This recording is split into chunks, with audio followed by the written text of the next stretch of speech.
किंतु दया कब गलत बन जाती है, ये भरत जी के जीवन से आपको सीखने को मिलेगी। लेकर आए उसे बाहर निकाल लाए। दया में जब ये अहंकार आ जाए ना कि मैंने किया, अगर मैं नहीं होता तो ये इसका क्या होता, वो क्लेश कारण है, वो बंधन का कारण है। वो दया फिर दया में नहीं आएगी, आसक्ति बन जाएगी। इसलिए दया करो भूल जाओ, दया करो भूल जाओ। या भरत जी से ऐसा नहीं हुआ। उनकी संस्कार पूर्ण के तो छोड़ दिया पूरा परिवार संसार सब कुछ, किंतु संस्कार बाकी थे। उस हिरण के प्रति इतनी ममता हो गई, इतनी ममता हो गई कि उसके शरीर को खुजाना, जब तप में बैठे हो तो ये चाह करना कि ये मेरी गोदी में आकर चुपचाप खुद ब खुद बैठ जाए, उसको इशारा करना, वो दौड़ कर आए और चाटने लग जाए तो उसको निहारना। जो मन भगवान में लगता था अब सारे समय केवल उसकी रखवाली, उसकी देखभाल, उसके लिए घास लेकर आना है, कहीं कोई जीव जंतु खा ना जाए, वो सारा ध्यान जो भगवान में था वो कहाँ पे लग गया, हिरण में। और पूर्व की वासना की थी तो उससे उनको अत्यधिक आनंद मिलता था। उस हिरण को सामने बिठा करके, उस हिरण को सहलाकर, उस हिरण का ध्यान रखते हुए समय व्यतीत होता चला गया, अहंकार बढ़ता गया। मैंने, अगर मैं नहीं होता इसे कौन बचाता, मेरी वजह से बचा है, ये कितना सुंदर है, ये जीवित ही नहीं रहता अगर मैं ना होता। और एक दिन वृद्धावस्था निकट थी। देखिए जीवन भर जिसने भजन किया हो, जीवन भर, और अंतिम समय ऐसे चक्कर में फंस गया हो। यहाँ भरत जी अंतिम समय का वृद्धावस्था चल रही है और उसी समय वो हिरण, एक हिरण का झुंड को देखकर उसमें मिलकर चला जाता है। और जब भरत जी उठते हैं, ध्यान में देखते हैं हिरण कहाँ गया, कहाँ गया, कहाँ गया, और पूरी जगह चक्कर मारते हैं, पूरे आश्रम को देख लेते हैं, जंगल तक चले जाते हैं, मेरा हिरण कहाँ गया, कहीं डूब तो नहीं गया, कहीं कोई जानवर तो नहीं खा गया, कहीं कहीं भटक तो नहीं गया। भगवान की माला तो छूट गई, महाराज केवल हिरण ही हिरण, कहाँ गया, हिरण कहाँ गया, हिरण कहाँ गया। और कई दिनों तक हिरण का चिंतन करते रहे।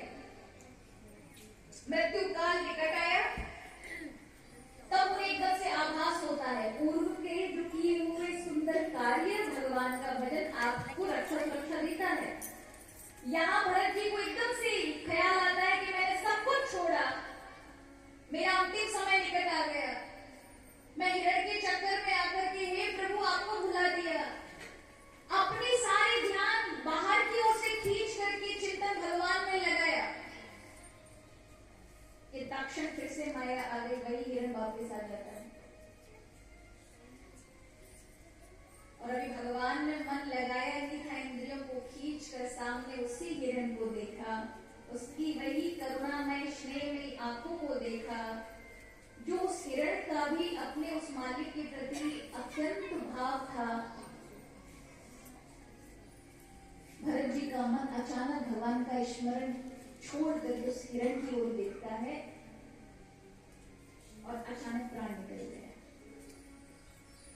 यहाँ प्राण निकलते ही भगवान ने कहा है अंतयामति सा गति,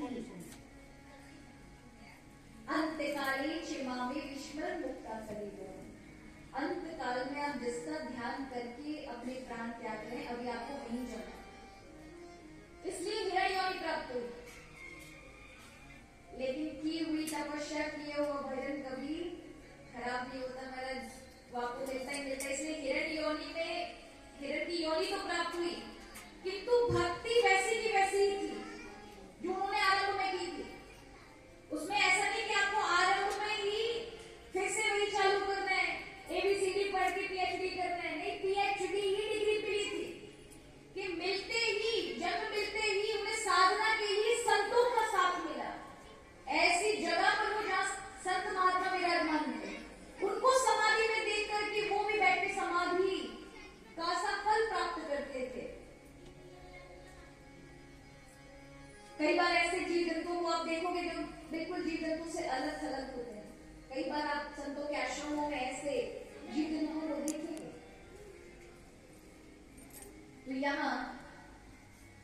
भरत जी का भी, और पूर्व जन्म को इनको स्मृति थी कि मैं कौन था, मैं राजा था और मैंने ऐसे अपने जीवन को खराब कर दिया खेल के चक्कर में।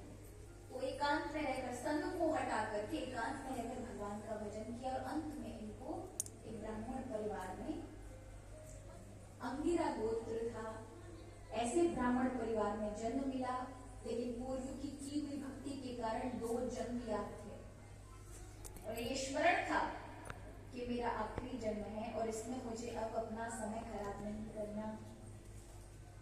तो उनको आंतरिक रूप से, क्योंकि हिरण की योनि और पूर्व में भजन किया था, फिर भी मेरी दुर्गति हुई, इसलिए डर बैठ गया कि कहीं कोई मुझसे दोबारा ना चिपक जाए, तो इसलिए अपने आप को सबसे अलग रखते थे। एक दिन पिता ने कहा कि पुत्र तुम्हें गायत्री सीखनी चाहिए। बच्चे को जब कुछ नहीं समझ आता तो उसे गायत्री पढ़ाई जाती है। अब भरत जी को बार बार गायत्री पढ़ाई जाए किंतु ये याद खुद से ही ना करे। पिता ने 3-4 महीने लगाए, देखा ये इसका तो बेकार का ही दिमाग है, और कह दिया कि बेटा ये तो भरत नहीं, जड़ भरत है, जड़ है इसकी बुद्धि। पिता खुद दुखी रहने लगे, लेकिन उनकी मृत्यु हो गई। मृत्यु के समय अपने बड़े बेटे से कहा, देखो बेटा तुम्हारा छोटा भाई मंद बुद्धि है, इसको खुद का खाने का भी इतना ज्ञान नहीं है, तुम इसकी रक्षा सुरक्षा करना। पुत्रों ने हाँ कर दी, लेकिन पिता के जाने के बाद यहाँ जड़ भरत जी का ख्याल तो बहुत दूर की बात था। जो भी उनको बासा 2-4 दिन का सड़ा हुआ भोजन देते थे, वो ठीक ऐसे ही रखते थे जैसे कोई बैग में कोई आप चीज रख लेते हो, उसी तरह से वो मुखमंडल में रख लेते थे। वो ये नहीं कहते सड़ी है, गली है, इस प्रकार का जीवन था उनका। फिर भी हष्ट पुष्ट भाई इत्यादि वेद पाठी ब्राह्मण थे, कर्मकांडी ब्राह्मण थे, हवन इत्यादि यज्ञ इत्यादि कार्य करते थे। लेकिन यहाँ भागवत में कहा है कि वे ज्ञान से शून्य थे, कि उनके यहाँ महापुरुष विराजमान हैं, किंतु उन्हें इस पर दृष्टि नहीं जाती। तो जड़ भरत जी को लोगों ने, उनके घर वालों ने काम पर लगा दिया कि जाकर के दूसरों की नौकरी करो, उनसे काम लेते थे, और उनका ये कोई भी काम करवा लो, बस भोजन करने को दे दो, कुछ नहीं करते थे। तो गन्नों के खेत में किसी ने रखवा दिया, गन्नों के खेत में भरत जी बैठे हैं कि हाथी इत्यादि ना आए, गन्नों को खराब ना करें, जानवर ना आए, फसल को खराब ना करें। आए महाराज, भरत जी बैठते हैं, लेकिन जैसे ही जानवर आते हैं खुश हो जाते हैं, नाचने लगते हैं, पूरा खेत तहस नहस हो जाता है। अब लोग शिकायत लेकर के भाइयों के पास आते हैं, जड़ भरत जी को मारते हैं उनके भाई, और एक दिन इतना अत्यधिक धक्का निकाल के बाहर कर देते, और यही मौका चाहिए था बाहर निकलने का, और आज भरत जी निकल जाते। ऐसा प्रसंग आता है कि एक बार भद्रकाली की बलि देने के लिए कुछ आदिवासी लोग एक व्यक्ति को पकड़ के लेके जा रहे थे। वो व्यक्ति हाथ से छुड़ाकर भाग जाता है, तो लोग घबरा गए कि हमारा आदिवासी सरदार छोड़ेगा नहीं, किसी व्यक्ति को तो पकड़ना होगा, और ये भरत जी कहीं बैठे मिल जाते, इनको पकड़ लाते। अच्छा जरा विचार करो, देखो इनकी किस प्रकार का भगवान के प्रति पूर्ण भक्ति थी, और वैराग्य कितना था कि अपने शरीर से मोह नहीं था। सामने कटार लिया वो व्यक्ति दिखे और भद्रकाली का स्वरूप दिखे, और ये पता चल जाए कि आप मरने वाले हैं, डर लगेगा ना, स्वाभाविक बात है। हम तो अभी आज से 5-6 साल पहले या उससे ज्यादा होंगे, जब 2014-15 में केदारनाथ में वो सब आया था, उसके 2 साल बाद या 1 साल बाद हम केदारनाथ जी गए, तब बिल्कुल एकदम सुनसान, और वहां पर वो डेड बॉडियों को ही गाड़ करके और उसको एक साल कराया गया था। ऐसी स्थिति, लोगों के हृदय में इतना डर। अब विचार नहीं करेंगे, लोग केदारनाथ जी आ तो रहे थे, लेकिन चौपर से, और चौपर से ही जल्दी भागने के लिए, एक आध छूट जाए तो रोने लग जाते हैं, जल्दी नीचे उतारो, जल्दी नीचे उतारो, इतना भय। और सबसे ज्यादा तो आगे जो चौपर वाले वही भय बिठा देते, अरे तुम रह जाओगे तो पूरी रात यहाँ रहना पड़ेगा, इसलिए जल्दी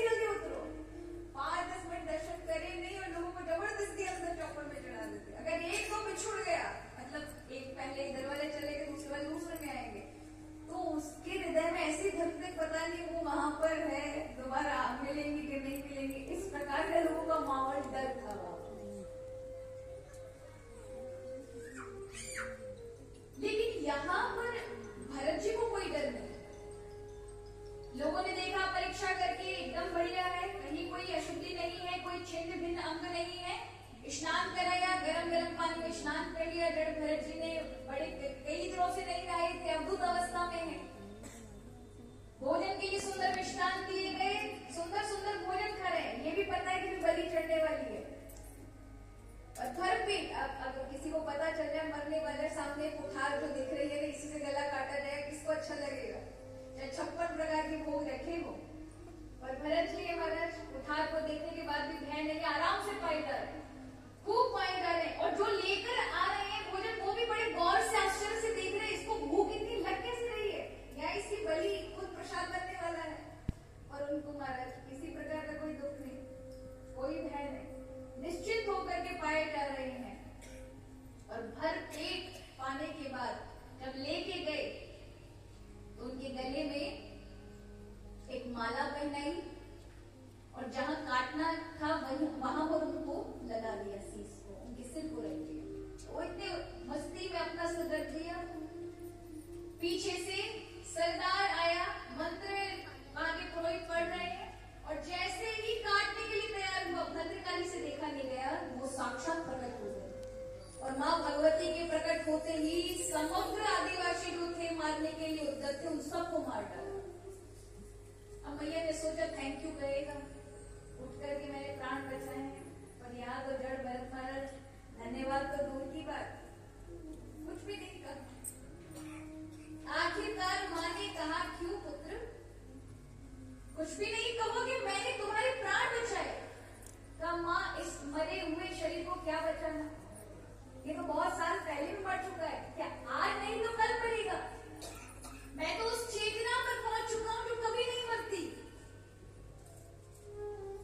एक का नियम था, अद्भुत अवस्था में रहते थे, कहीं अग्नि मिल जाए तो अग्नि के ऊपर अपना कमंडल जल रख के उसमें कुछ अन्न डाल दिया, उसी को पका के खा लिया और वही सो गए।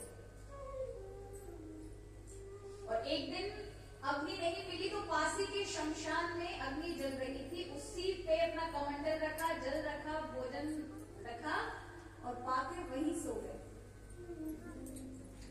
और किसी भी प्रकार का कोई भी चीजें उन्हें उनकी निद्रा में व्यवधान नहीं डाल सकती थी, एकदम शांति चिर निद्रा। तो शमशान में सो रहे थे तो शमशान काली वहां प्रकट होती है, भूत प्रेत प्रकट होते हैं, सब नृत्य कर रहे हैं उसमें। उनको ये भी एहसास नहीं कि यहाँ पे कोई मानव है, और नृत्य कर रहे हैं। उस नृत्य में इनकी खराटों की खलल पड़ी, सुनिका कोई मानव है जो खराटे ले रहा है। उन्होंने देखा कि ये सो रहे हैं, सोते हुए देखा, सोचा भी डरा के मनुष्य भी डर के भागेगा, खूब डराने के लिए चिल्ला छूट की महाराज। और उनका है कि वो इतना भी निद्रा में उनकी भंग हुई, सोए हुए हैं। उन भूतों को हटा के माँ शमशानवासी काली कहती है मैं देखूं, मुझे देखकर अभी ये डरेगा। और जैसे ही माँ भगवती डराने का प्रयत्न, भय दिखाने का प्रयत्न करती हैं, किंतु वो नहीं डरते, तुरंत सो जाते। माँ उन्हें जगा के कहती है क्या मैं तुम्हें दिखाई दे रही हूँ? बोले हाँ, पर अभी मैं बात नहीं करूंगा, मुझे सोने दो। फिर से सो गया। उन्होंने कहा तुम्हें पता है मेरे से भय करते ही बड़े बड़े असुर इत्यादि सब समाप्त हो जाते हैं, तुम डरते नहीं हो? बोले माँ मुझे डर नहीं लगता, अभी मुझे सोने दो। फिर से सो गए। माँ भगवती ने कहा, आशीर्वाद दिया, तुम अवधुत हो, तुम पर किसी चीज का, क्योंकि अभय दान मैं देती हूँ, तुम मेरे स्वरूप से नहीं डरे, इसलिए संसार में किसी भी चीज से तुम्हें भय व्याप्त नहीं हो सकता।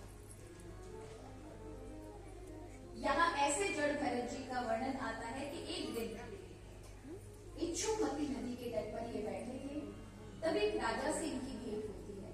ये राजा कोई और नहीं, पूर्व जन्म का इनका हिरण्य था। उसका अपने भरत जी पे इतना मोह था कि वो मरने के बाद राजा की याद करते करते चिंतन में मरा, उसने प्राण छोड़े तो वो राजा बना, रघुगण बना। तो यही भरत जी आज इच्छुमती नदी के तट पर बैठे हैं, और वहीं से वही हिरण जो पूरे नंद का हिरण था वो राजा बन करके, रघुगण बन करके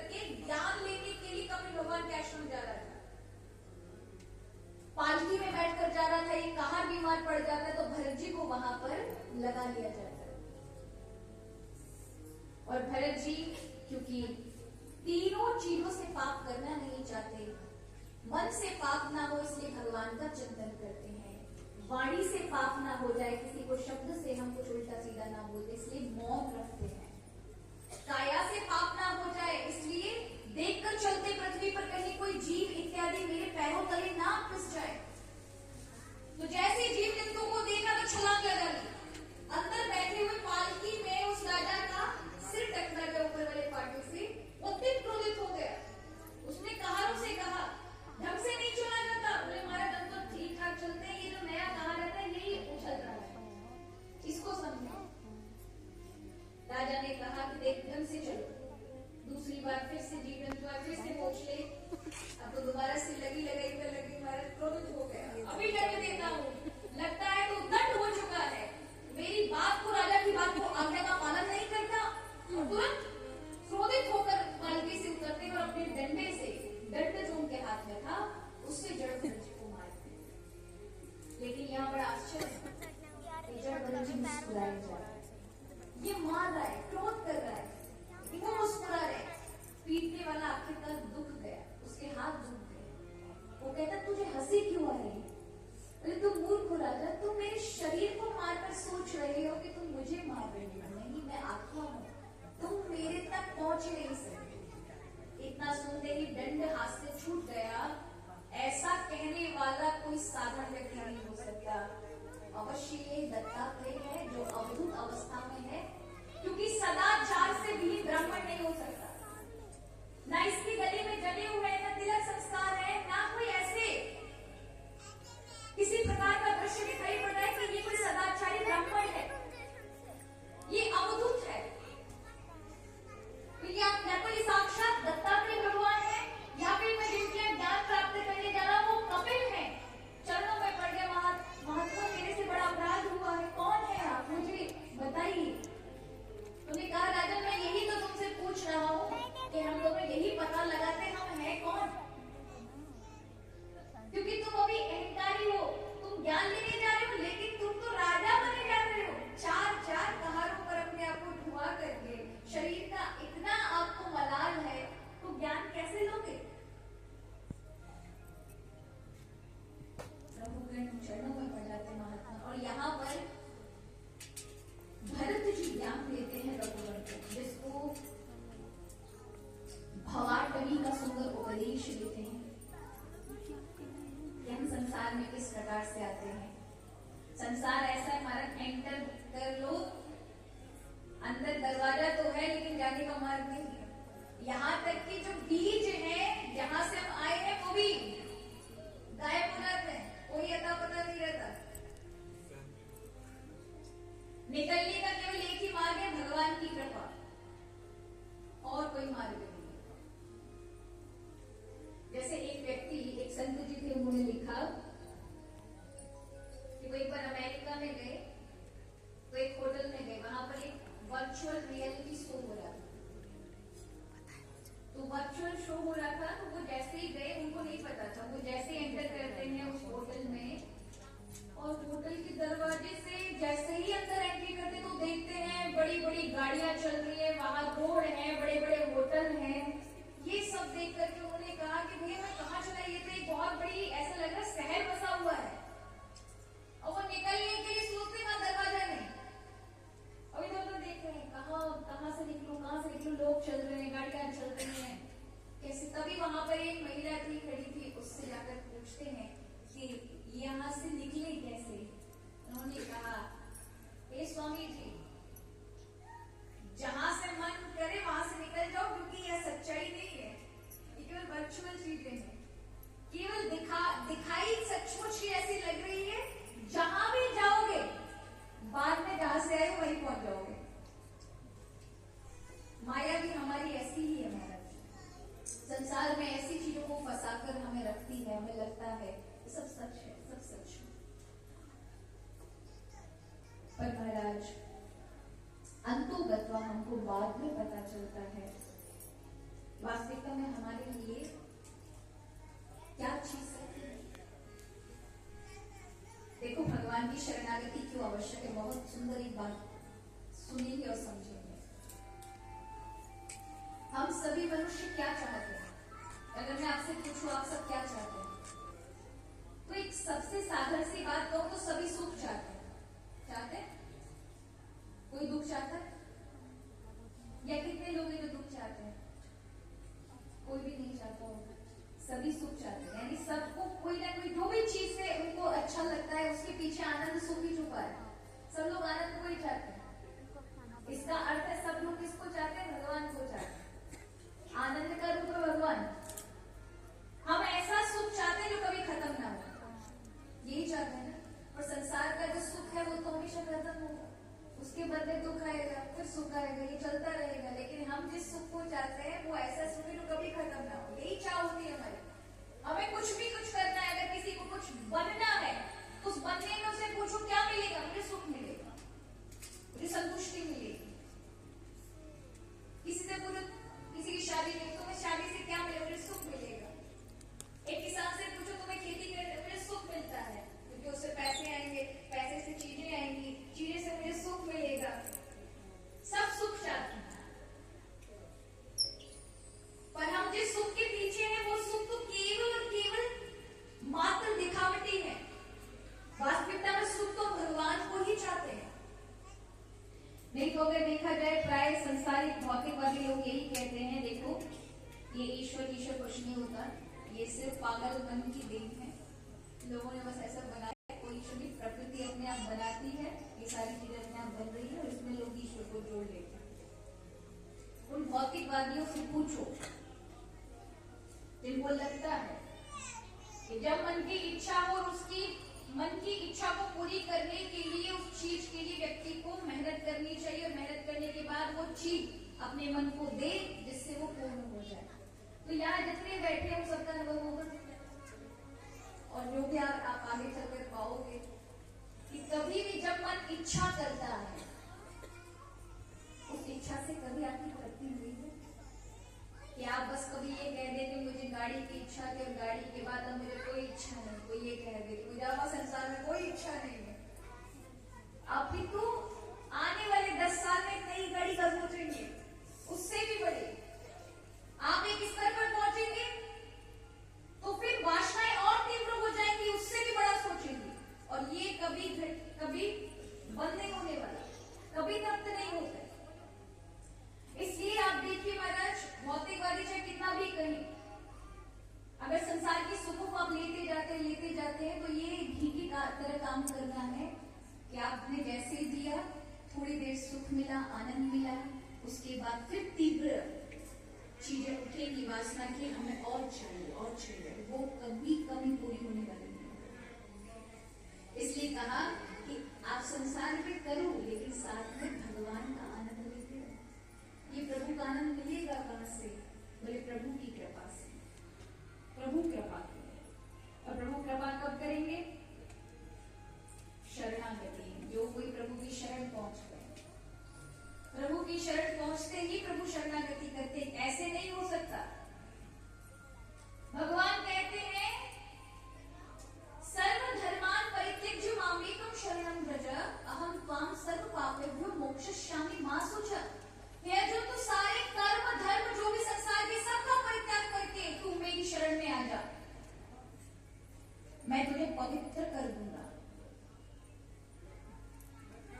मैं न्याय करने वाला ईश्वर ही तेरे पूर्व के अन्याय को नहीं देखूंगा, तू मेरी शरण एक बार आ जा। बताइए इतने दयालु कोई होगा महाराज? आपने पूर्व में क्या क्या कर्म किए, कर्म कांड कर दिए हैं, एक बार प्रभु की शरण में जाने के बाद प्रभु नहीं देखते,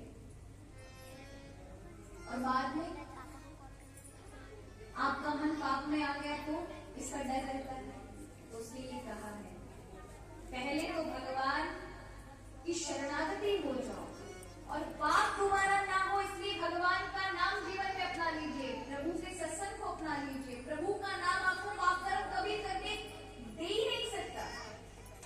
प्रभु हमेशा आपको सत्कर्म करने की ही प्रवृत्ति देंगे, आप पाप कर्म में जा नहीं सकते। सतत जिज्ञा में नाम होगा, प्रभु का स्मरण होगा, तो पाप में आपकी वृत्ति, पाप में आपका स्वभाव जा नहीं सकता, गलत कार्य आप कर नहीं सकते। ऐसी मानसिकता में विचार ही उत्पन्न नहीं होंगे आपके कि आप कुछ गलत कर सको। इसलिए भगवान के के नाम का सहारा लिया जाता है, जिससे ये सब बचाव हो। इसलिए यहाँ भक्त कहते भी हैं, हे प्रभु आपका नाम हम कभी ना भूलें, क्योंकि आपका नाम जब तक हमारे जीवन में है तब तक जीवन में कभी आपसे विलंब नहीं होगी, आपसे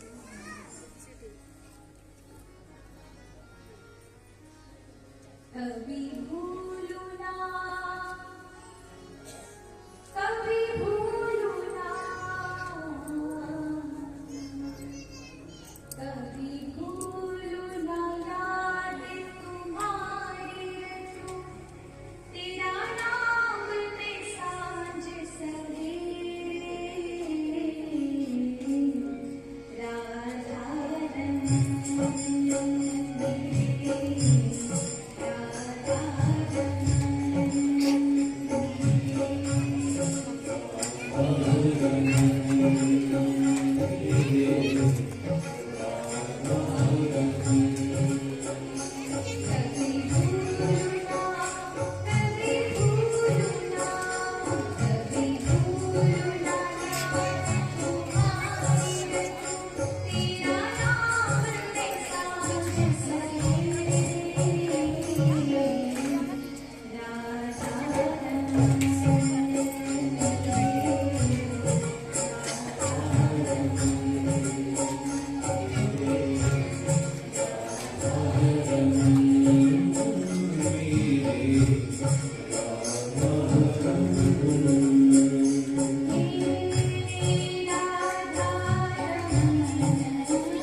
हर एक बार नए माता पिता कितने सारे जीवन में छोड़े, कितनी बार बनाए, और भगवान से तो संबंध भारत बड़ा पुराना है और ये संबंध हम हर बार भूल जाते हैं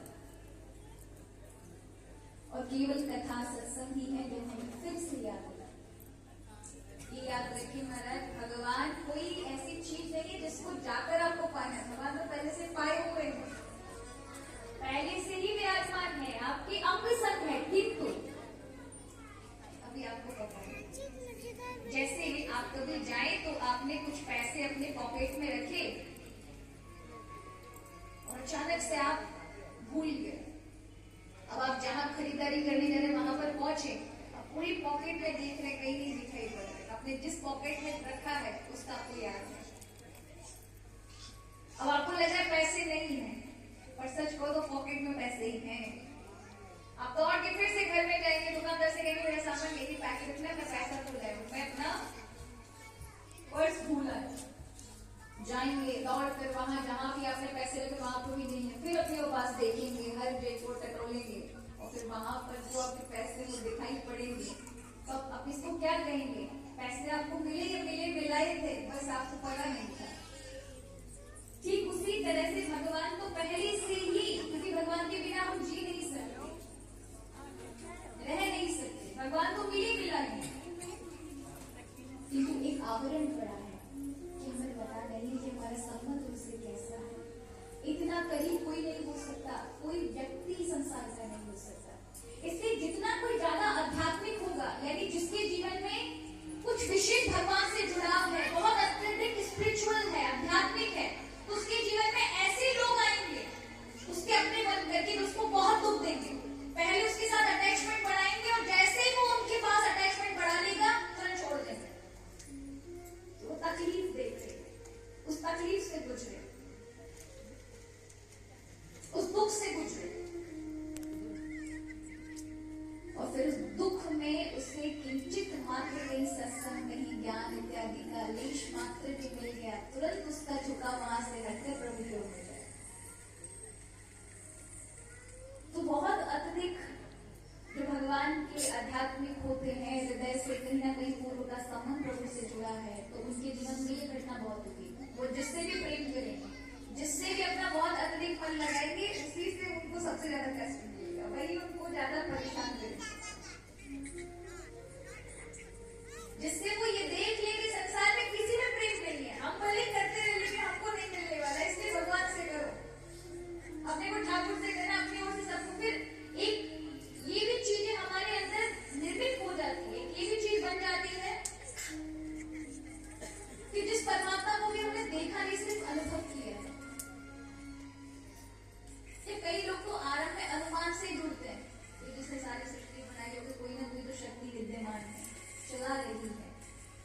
आरंभ में व्यक्ति शब्द से ही जुड़ता है, शब्द प्रमाण से, अनुमान प्रमाण से, बाद में अनुभव प्रमाण होता है। लेकिन अनुभव होने के बाद फिर आवश्यकता नहीं पड़ती।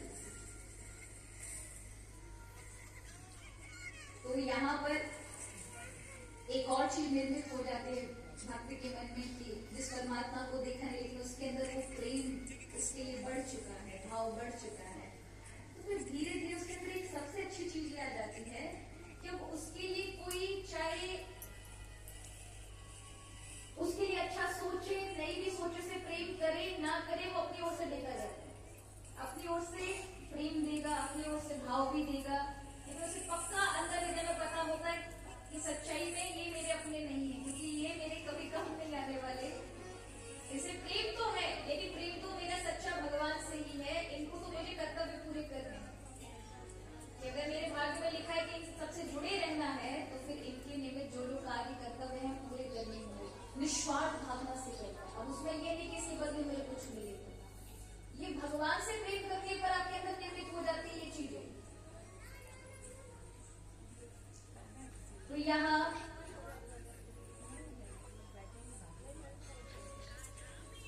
भवाटकी का ज्ञान दिया है कि किस प्रकार से संसार में व्यक्ति फंस जाता है। एक व्यक्ति था, पासी में उसके गांव लगा हुआ था, उस गांव में के अंदर जंगल में बहुत सारे हिंसक जानवर लगे, तो फिर गवर्नमेंट ने क्या किया, उस पर बहुत बड़ी दीवार लगा दी थी जिससे अंदर कोई एंटर ना करे, बाहर अंदर के प्राणी बाहर ना आए, लोगों के लिए हिंसक ना बन जाए। तो ऐसे चारों ओर से चकबंदी दीवार की लगाई हुई थी। तो एक ग्रामीण हर बार उस दीवार पे लिखा होता था, दीवार के ऊपर मत चढ़िएगा, आपको भय है, जानवर आपको हानि पहुंचा सकते हैं। लेकिन कुछ ऐसे बुद्धिमान होते हैं, उनको हमारा देख नहीं होता है आखिरकार है क्या। कहीं लिखा हो दीवार पे झांकना मना, तो जब तक झांक नहीं लेंगे तब तक शांति नहीं मिलेगी। कहीं लिखा हो किसी किताब पे don't touch it is a personal book, फिर तो देख लेने का क्या पर्सनल है क्या इसके अंदर, मतलब बुद्धि वहां पर अपना काम चालू कर देगी। एक बार देख लो, अब देखो सिगरेट में लिखा होता है कि ये स्वास्थ्य के लिए हानिकारक है, जानलेवा हो सकते, लेकिन फिर भी देखो पिए जा रहे लोग, उन्हें दिखाई नहीं पड़ता होगा, पड़ता है लेकिन बुद्धि मानने को तैयार है। तो उसने देखा वहां पर, उसने कहा देखो तो सही कितने जानवर है। एक बार जंगल को उसने चढ़कर देखा, दीवार पर घना जंगल है, सुंदर जंगल है, पास में एक बड़ा सरोवर है। उसने कहा अभी तो शाम है, अभी तो रात भी नहीं हुई, 2-2.5 घंटे में रात होगी, पर देखा तो जैसे वो अंदर कूदता है, थोड़ी दूर चलता है, बहुत अच्छा लगता है।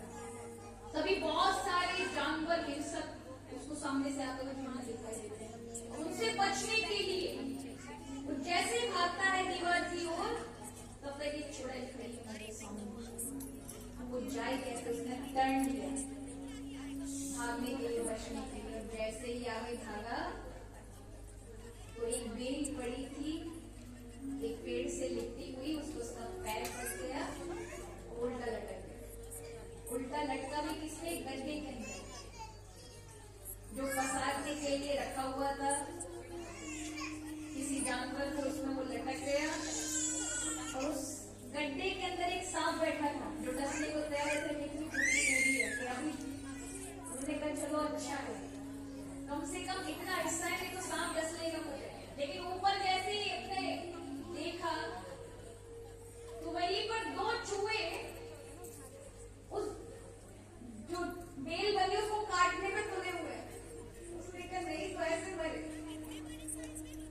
लेकिन तभी उसने देखा कि ऊपर एक मधुमक्खी का छत्ता है जिसमें से शहद बार बार टपक टपक करके आ रहा है, बस वो उसके मुंह पर पड़ता है और वो उसी में खुश है। वाह, चलो ये अच्छा हुआ।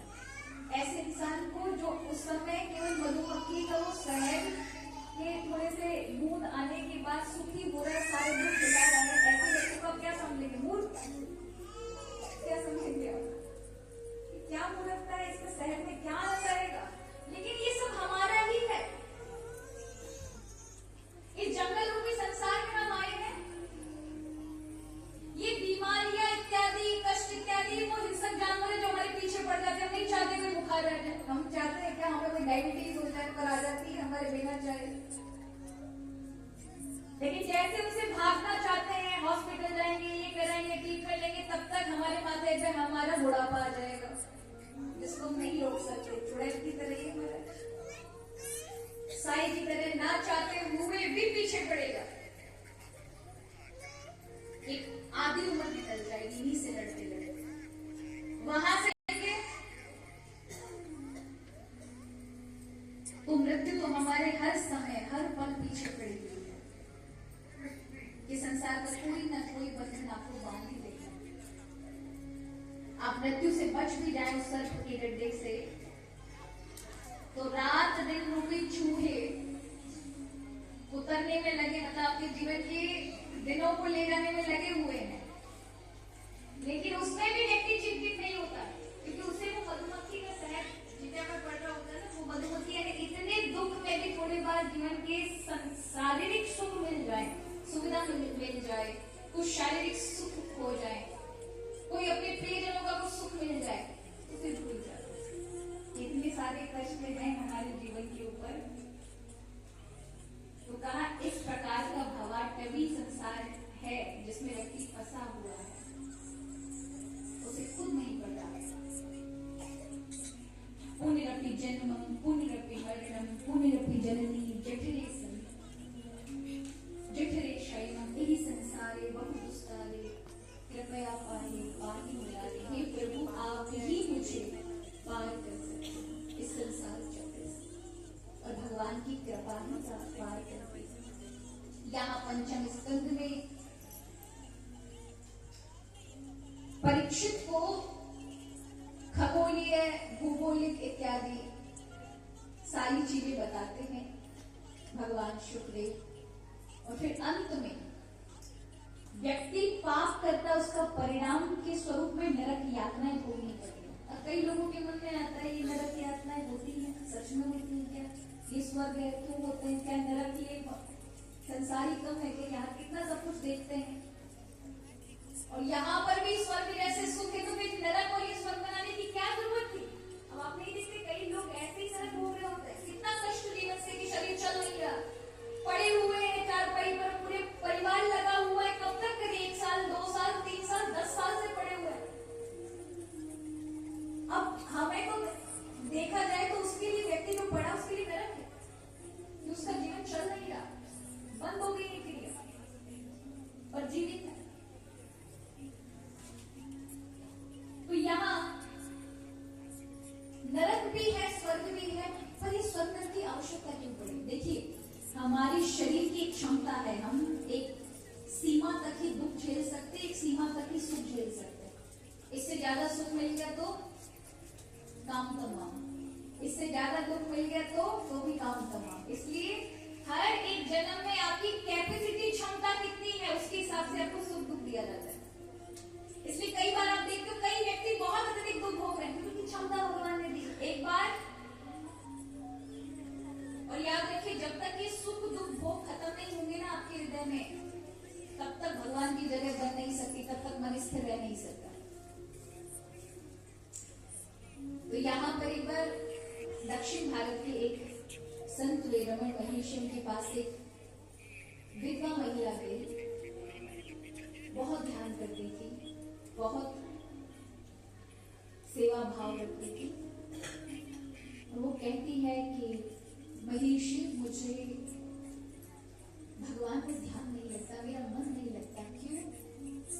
वो पहले भी वो इतना भोग चुकी है, लेकिन यहाँ जो वो संत उत्तर देते हैं वो बड़ा अद्भुत है। वो कहते हैं इसलिए ध्यान नहीं लगता क्योंकि अभी और भोगना बाकी है, अभी और भोगना,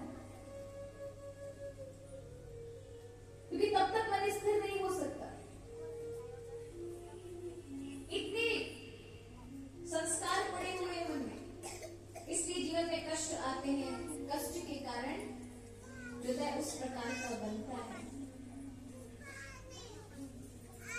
यहाँ प्रभु की कृपा, प्रभु की भक्ति आपके जीवन में। और याद रखिए, सुख में कभी किसी को भक्ति नहीं मिली, सुख में कभी किसी के दरवाजे भगवान के लिए नहीं खुलते। हमेशा जिसके भी खुले हैं वो जब हृदय खुला है तब खुले हैं। और हृदय खुलता कब है? पीड़ा में, कष्ट में। तब आप भावनाओं से भरे होते हैं, भाव में होते हैं। मौज मस्ती में तुम्हारा, फिर तो हरिद्वार भी जाओगे तो काफली की नजर आएगी, बंजी की नजर आएगी, वहां से आप तरह तरह की चीजें ही करोगे, क्योंकि जो सुख है वो सुख में तो कहाँ भाव हुए। और जब थोड़ी पीड़ा में होगे तो गंगा ही नजर आएगी। भाव के साथ आप डुबकी लगाओगे, प्रार्थना करोगे, तो भाव बहुत बड़ा कार्य करते हैं। और ये भाव खुलते पीड़ा में है, कष्ट में है। तो यहाँ पर कहा कि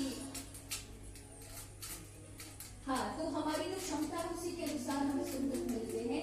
जब बहुत अत्यधिक आपने पुण्य कर लिया और वो इस शरीर से आप नहीं भोग सकते, तब स्वर्ग आदि सुख है, जहां आपके शरीर को ऐसी क्षमता प्राप्त है वो हर प्रकार के सुख भोग सकता है। और नरक यात्रा इसलिए कि जो इस मनुष्य शरीर से आपकी क्षमता नहीं कि इस प्रकार का दुख भोग सके, इसलिए वो नरक यात्रा है। वो इतनी क्षमता है कि आप देखिए नरक में भी कैसा है, कितने सारे 28 प्रकार के नरक है, कामित्र, अंध, नाभिस्त्र, रौरव, महारौरव, कुंभीपाक इत्यादि, कि उनमें अगर आपको डाला भी जाए तो आप मरेंगे नहीं। आप चाहेंगे ना मर जाए तो भी नहीं मरेंगे। आपको ऐसा सूक्ष्म शरीर दे करके और फिर आपको भोगाया जाता है। आप चीखेंगे, चिल्लाएंगे, लेकिन सबसे बड़ी बात है कि आप मरेंगे नहीं। वो उस कष्ट को उतनी देर तक भोगेंगे जब तक आपने पाप कर्म किया है। कई बार लोगों के मन में प्रश्न होते हैं, तो अच्छा ये बताओ कि 28 प्रकार के जो नरक हैं, ये अगर हमको मिलते हैं तो हमको याद क्यों रहते हैं? याद रहने चाहिए। अगर याद रह गए तो महाराज आप कोई काम कर पाओगे अपनी मर्जी से? इतने डरे डरे हो जाओगे विक्षिप्त की स्थिति में। अगर किसी को कोई बहुत बड़ा दंड दिया जाए तो बाद में उसके मन में वो चीजें बनी रहती हैं, फिर व्यक्ति स्वतंत्रता से हर काम में डरेगा। तो भगवान ने वो सारी चीजें और तो और छोड़िए, आपके पूर्व जन्म की सारी चीजें भगवान ने भुला दी है। जब भी नया जन्म देते हैं पुरानी चीजें भुला देते हैं। क्यों? क्योंकि अगर पुरानी बातें याद रहेगी ना तो इस जीवन के रहोगे ना उस जीवन के रहोगे, क्योंकि वो वाले तुम अपना नहीं सकते। अगर तुम ये कहो कि ये जो बंगलो दिख रहा है आज मुझे घर में जन्म मिला, ये तो केवल 3 BHK फ्लैट है, मेरा तो इतना बड़ा बंगलू था, और आप लड़ो जाकर के कोर्ट कचहरी तक खींच के ले जाओ, मैं यहाँ के रहे ना वहां वाले ना ये आपका मन लग जाए तो दोहरी ने आपको बताया हो जाए। आपको पता चले कि ये जो है वो मेरी पहली जन्म में मेरी पत्नी थी या ये मेरे बच्चे थे, तो आप इस वाले जीवन को जी पाएंगे? नहीं जी पाएंगे। इसलिए प्रभु हर चीज को इरेज करके ही भेजते हैं। आपको कुछ भी याद ना रहे, एक नई शुरुआत, नई पन्ने लिखो अपने जीवन में। तो यहां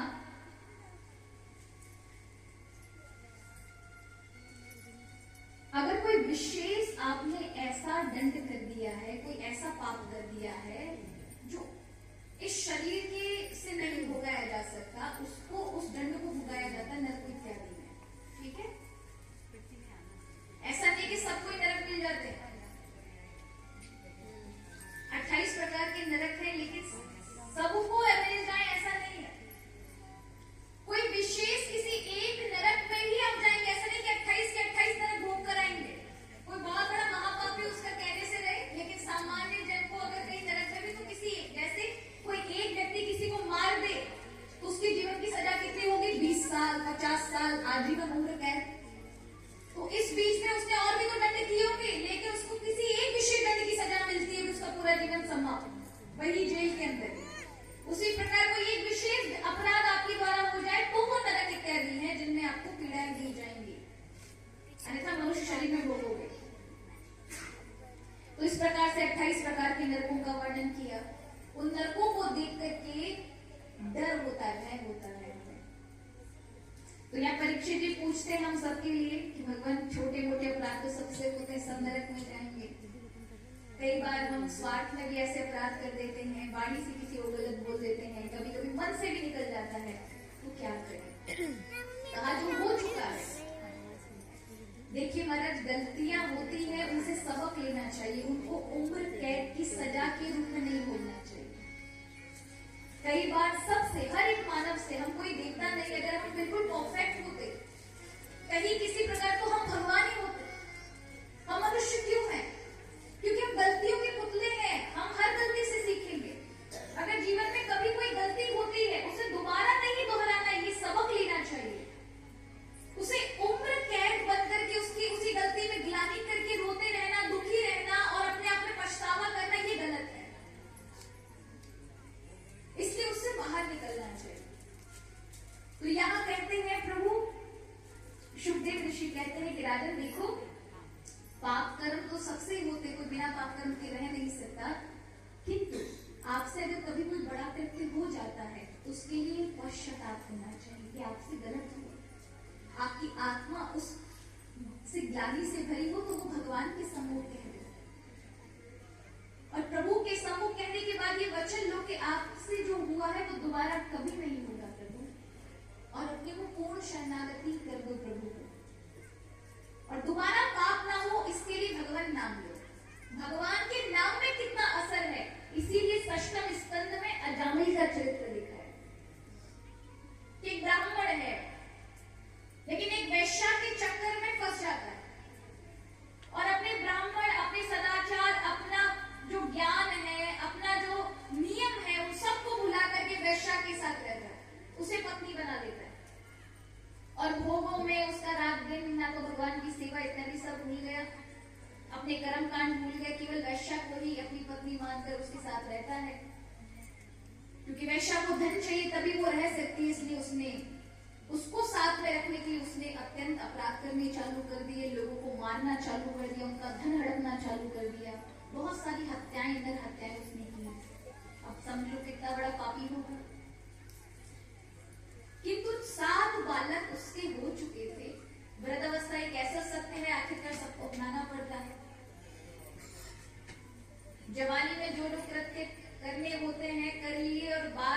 पछतावा का समय वृद्धावस्था ही है, इसलिए बहुत संभल करके अपने जीवन को जीना चाहिए। कभी कभी कोई गलत काम कर रहे हैं और अचानक बार बार भगवान आपको स्मरण करा रहे हैं, आपकी गलती दिखा रहे हैं, इसका अर्थ है भगवान आपको आईना दिखा रहे हैं। उसी समय आपको समझ जाना चाहिए कि यहाँ हरि मना कर रहे हैं, मुझे वो कार्य नहीं करना है। किंतु बार बार तो वो आईना भी दिखाना बंद कर देंगे। आपके पुण्य कर्म बचेंगे आपके जीवन में, तभी आपको अपनी गलती नजर आएगी। अन्यथा जो बिल्कुल ही गलत पापाचारी है उसको तो अपने जीवन में गलती इतनी सी रत्ती भर भी नहीं दिखाई पड़ेगी, अपने आप को सही समझेगा। अगर आपके जीवन में कुछ अच्छे पुण्य कर्म शेष है, प्रभु की कृपा है, तो बार बार आपको आभास होगा कि आप यहाँ गलत रास्ते पर हैं, आप यहाँ गलत हैं। उसी समय उस चीज का या उस व्यक्ति का, उस वस्तु का परित्याग कर देना चाहिए, दूरी बना लेनी चाहिए। भगवान कृष्ण का जब जन्म हुआ था, छठवें दिन पूतना मौसी आई थी, सबको पता है। पूतना सुंदर रूप धारण करके आई थी। तो भगवान ने जैसे ही देखा पूतना मासी को, पूतना भगवान के पल्ले तक आती भगवान को देखने के लिए, प्रभु क्या करते हैं, नेत्र बंद कर देते हैं। संसार के आकर्षणों से बचना है तो आप आंख मत दो, मतलब अपना ध्यान वहां मत दो। अगर तुमने वहां अपना ध्यान दिया तो आप बिना आसक्त रह नहीं सकते, क्योंकि संसार पूतना है राक्षसी, लेकिन बनकर गई सुंदर स्त्री। यानी संसार की जितनी भी बुराइयां पापाचार है सब अच्छी पैकेजिंग में सामने से दिखाई पड़ते हैं, इसीलिए हम जाते हैं उनके साथ कि ये मिल जाए, ये मिल जाए, क्योंकि देखने बहुत सुंदर लगेंगे, इतने सुंदर कि बस इन्हें पाले तो बस सब मिल गया, इतनी अच्छी पैकेजिंग में मिलेंगे, लेकिन बाद में उनकी हकीकत क्या है ये पता बाद में चलेगा। तो भगवान ने क्या किया, नेत्र बंद कर दिए। इसका अर्थ है कभी भी कोई ऐसी चीज जो आपको लगे गलत है, वहां से अपना ध्यान हटा, व्यवहार करो। कई बार आपके अपने निजी लोगों में से भी ऐसे होते हैं, उनसे आप अपना व्यवहार नहीं बंद कर सकते, तो शरीर से रहो लेकिन मन से दूरी बना के रखो। जैसे कचरे को रखना हमें बिल्कुल पसंद नहीं है क्या? आप किसी को पसंद, सभी सुबह उठकर के कूड़ेदान में डालोगे, किंतु एक छोटा सा डिब्बा रखते हो घर के अंदर जिससे सारा कचरा उस पर डाल सको। तो इस प्रकार के लोग अगर आपके जीवन में हैं तो उन्हें एक साइड में रखो, उनमें अपना मन मत फंसाओ, क्योंकि यही आसक्ति आपके लिए भयानक सिद्ध हो सकती है, कष्टदायी हो सकती है। तो यहाँ ये अजामिल जो था बहुत बड़ा अपराधी बन चुका था। एक दिन कुछ संत वहां से गुजरे, वो रुकते हैं, सोचते ब्राह्मण परिवार है, रात्रि विश्राम करते हैं। अजामिल के यहाँ से जो आटा दाल चीनी इत्यादि आता उसी से वो भोजन बनाकर खाते हैं। और अचानक जब वो भजन कर रहे हैं तो उनको स्मरण होता है कि ये तो पापी व्यक्ति कर रहा है, ये तो आतताई है, इसके यहाँ का अन्न खा लिया है, इसका उद्धार कैसे हो? क्योंकि अगर इसको कहेंगे कि भगवान नारायण का नाम ले तो ये इतना पापी, इसका मन ही नहीं लगेगा उसमें। अब इतने पाप के कारण इससे मन भगवान में लगे कैसे?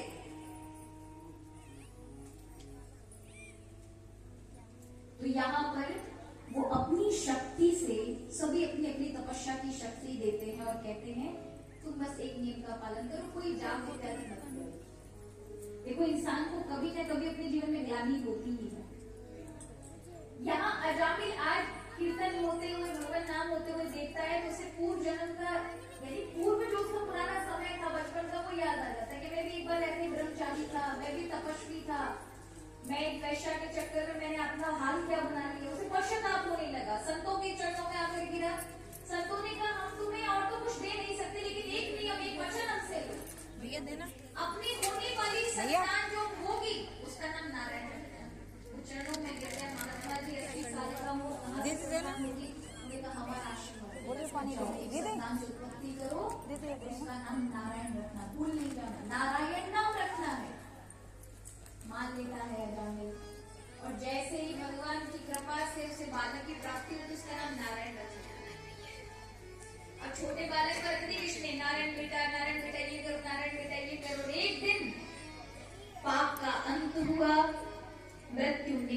हमारी जीवन समाप्ति की ओर था, जैसे उसने देखा कि अचानक से एक बेहोशी छाने लगी है, पूरे शरीर पर शिथिलता, यानी सारे अंग अब अपना अपना साथ छोड़ते जा रहे, हाथ काम नहीं कर रहे, पैर काम नहीं कर रहे, सिर्फ जिह्वा चल रही है। उसी से चिल्लाता है, नारायण नारायण पुत्र नारायण, बचाओ बचाओ। भयानक यमदूत देखते हैं, उसे खींचने के लिए आ रहे हैं। उसके पुत्र ने देखा नहीं देखा, साक्षात भगवान दौड़े, अपने पार्षदों को भेजा है। यहाँ पार्षदों ने यमदूतों के से आकर के ले जाने से रोका और कहा इसने भगवान का नाम लिया है। तब वह कहते कि नहीं, इसने तो भगवान का नाम, मेरे पुत्र का नाम लिया है। तब कहा इसके पुत्र का नाम नहीं, अभी तो भगवान का नाम है, उसको छोड़ दो, इसने प्रभु का पवित्र नाम लिया है। अजामिल सोचता है यदि एक पुत्र के नाम लेने का ये फल है, काश मैंने भगवान का ही नाम ले लिया होता तो साक्षात भगवान आ गए। तो यहाँ उसने प्रण लिया, यदि भगवान मुझे, मैंने अपना पूरा जीवन आपके बिना नाम के, बिना किसी अच्छे सत्कर्म के, केवल और केवल गलत कार्य में बिता दिए, मुझे एक बार मौका अवश्य दीजिए। और जब आप ऐसी प्रार्थना करते हैं तो प्रभु कृपा से एक नया जीवन आपको प्राप्त होता ही होता है। अजामिल को 10 वर्ष और प्राप्त हुए। हरिद्वार में जाकर, आज भी अजामिल किला है, वहां जाकर के भजन किया, प्रभु का नाम स्मरण किया और प्रभु के वैकुंठ लोक स्वयं भगवान श्री हरि ने उसे अपनाया। ऐसा अजामिल, देखिए नाम की शक्ति कितनी, आप जैसे भी जाप करो, कैसे भी लो, नाम असर करेगा। जहर को आप चाहे जानकर पियो चाहे अनजाने में पियो, जहर का काम क्या है? मारेगा, मार डाले। कोई ये नहीं कहेगा कि अनजाने में पी ले तो कोई बात नहीं, चलो छोड़ देते हैं, असर होना ही होना है। उसी प्रकार नाम का असर है, भगवान का नाम ही ऐसा है महाराज, जिस पर प्रभु कृपा कर दे तभी भगवान नाम आपकी जिह्वा पर आ सकता है, अन्यथा भगवान का नाम आपकी जिह्वा पर नहीं चल सकता। इसलिए प्रभु का नाम अगर आपकी जिह्वा पर चले तो इसका अर्थ है आप पर गुरु कृपा है या फिर भगवत कृपा है, तभी आपकी जिह्वा से प्रभु का नाम आपकी जिह्वा ले सकती है। एक बहुत बड़े दक्षिण भारत के संत हुए ब्रह्मेंद्र, जीवन मुक्त महात्मा थे।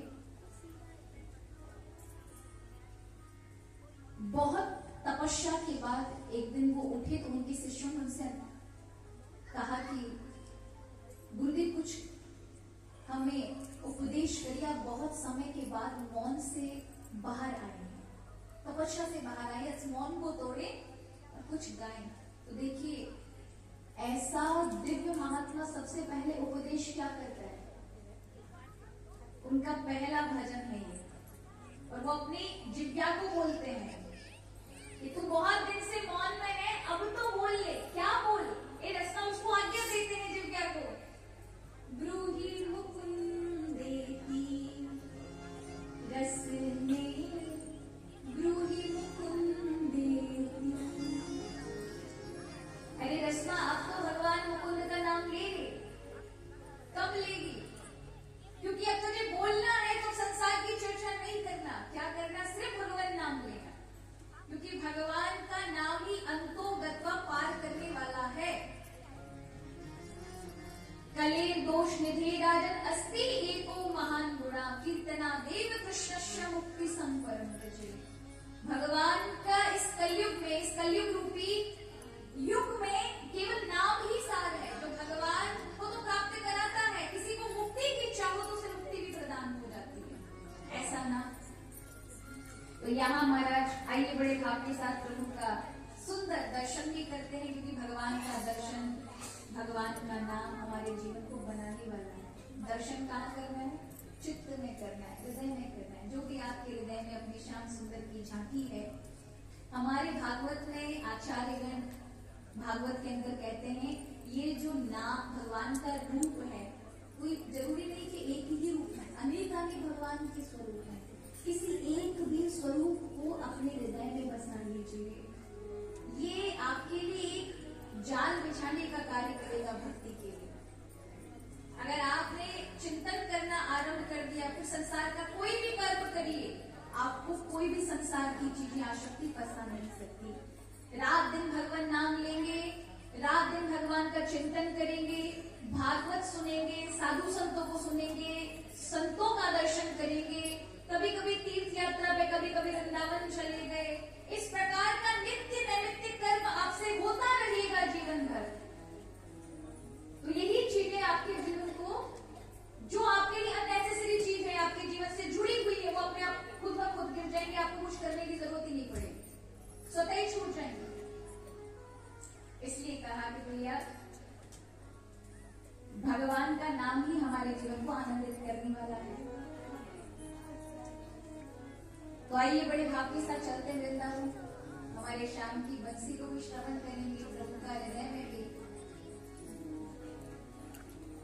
सांवरिया